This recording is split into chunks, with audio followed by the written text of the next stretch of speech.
বাংলাদেশ জামায়াতে ইসলামীর আমির ডক্টর শফিকুর রহমানের শারীরিক অবস্থার খোঁজখবর নিয়েছেন সেনাবাহিনী প্রধান জেনারেল ওয়াকারুজ্জামান। রোববার ২০ জুলাই সামাজিক যোগাযোগ মাধ্যম ফেসবুকে জামায়াত আমিরের ভেরিফাইড পেজ থেকে এ তথ্য জানানো হয়েছে।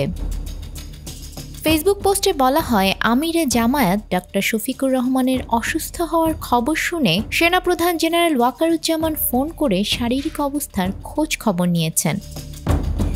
সেনাপ্রধান জানান, বান্ডেল থাকলে প্রতি সেনমানিতে টাকা বাঁচবে। বিকাশ সেনমানি বান্ডেল কিনে জিতুন প্রতি লেনদেনে।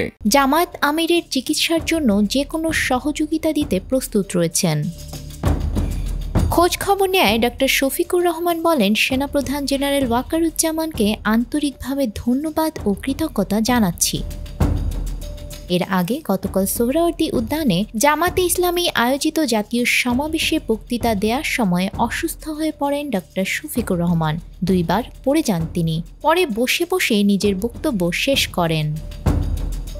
পরে উন্নত চিকিৎসার জন্য তাকে হাসপাতালে ভর্তি করা হলেও রাতে প্রাথমিক চিকিৎসা ও প্রয়োজনীয় পরীক্ষা নিরীক্ষা শেষে বাসায় ফেরেন।